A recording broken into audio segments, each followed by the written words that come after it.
berada di Desa Wates, Kecamatan Mendaan Kudus ini untuk mencanangkan Kampung Pancasila.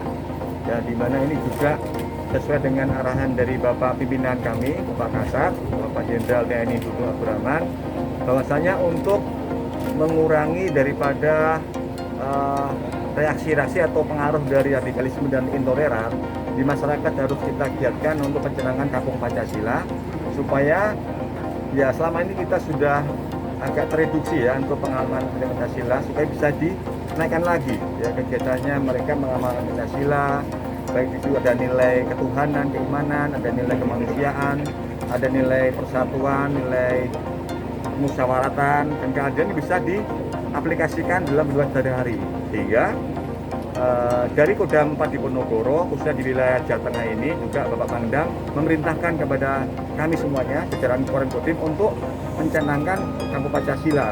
Ya, kebetulan pada hari ini di wilayah Kudus, ini kita kali pertama kita laksanakan pencanangan di Desa Wates. Kemudian ke depan 3 bulan lagi kita akan juga canangkan 1 Koramil, 1 Kampung Pancasila. Sehingga itu nantinya akan bisa mempengaruhi dari masyarakat untuk kembali sadar untuk mengamalkan nilai Pancasila. Sehingga harapannya adalah bisa mereduksi dari pengaruh-pengaruh radikal yang ada di wilayah kita ini.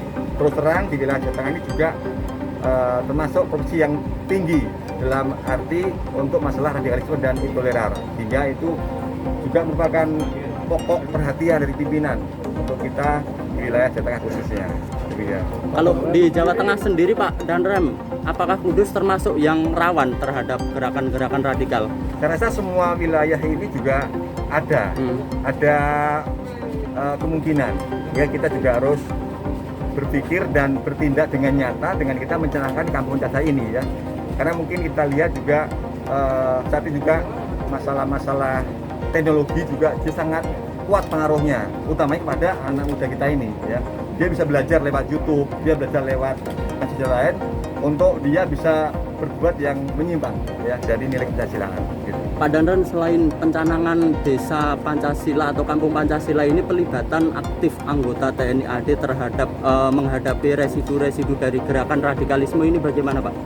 Oh, kita sudah selalu ya, kita dari pihak TNI AD di dalam hal pencegahan kita lakukan ya. Pencegahan itu kita bisa melihat ya, pencegahan itu artinya tuh sebelum kejadian mereka melakukan aksi kita bisa pembinaan. Mbak, terkait tanggapannya ya, sangat apresiasi dan mendorong dan mendukung semuanya dari pemerintah Kabupaten Kudus, karena ini adalah merupakan program yang sangat baik sekali. Sebetulnya untuk pencanangan ini sudah pernah dilaksanakan, cuma tidak ditindaklanjuti. Nah, jadinya vakum.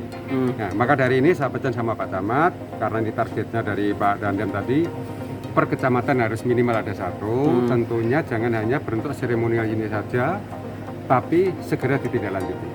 Segera diadakan untuk sosialisasi dan edukasi terkait masyarakat, apa sih makna Pancasila ini, Kampung Pancasila ini, biar masyarakat ini semua tahu. Ya, tujuannya apa? Dicanangkan oleh Kampung Pancasila ini. Dan salah satunya adalah untuk mengurangi intoleran dan untuk radikalisme.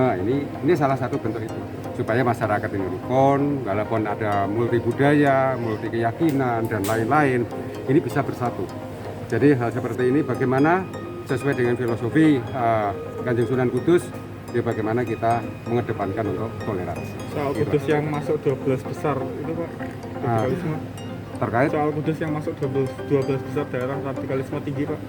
Ya, itu kita sendiri memang belum pernah ya. Tentunya kita sendiri kita punya Kesbangpol yang setiap saat selalu memantau dan melaporkan kepada kita. Tentunya dalam hal ini untuk kita mudah, dan tentunya dari pemerintah daerah harus bersinergi dengan pihak-pihak terkait, termasuk kayak TNI, Polri yang tentunya punya wilayah hukum di sini di dalam untuk pencegahan dan untuk penangkapan hal-hal yang memang sifatnya itu. Maka dari itu kita sendiri dengan diadanya pencanangan ini adalah merupakan langkah konkret untuk bagaimana mengurangi intoleran dan radikalisme yang ada Pak di Kabupaten. Bupati, kalau di Kudus secara faktual kan memang kasus-kasus intoleran tidak begitu mencolok dibanding daerah lain ya Pak. Ya. Tapi pada kenyataannya secara faktual juga ada beberapa warga Kudus yang terbukti ikut di jaringan terorisme, jaringan radikalisme itu Pak? Ya, maka ini ya kita sendiri sering adakan edukasi terkait masalah paham radikalisme, terutama di pesantren. Kita sendiri ini kan baru kita muter ya untuk memberikan edukasi bagaimana antisipasi dan peran santri terhadap untuk radikalisme, terutama yang ada di Kabupaten Kudus ini. Ya bagaimana kita harus mengantisipasi terkait adanya berita, apalagi sekarang ini di era digitalisasi ada medsos yang tentunya di situ tuh bisa lewat YouTube, lewat apa yang tentunya berita-berita itu jangan sampai diterima secara matang dan tentunya memang harus diolah, difilter bagaimana berita ini memang bisa enggak, takutnya nanti kita sendiri bisa ada semacam pencucian otak.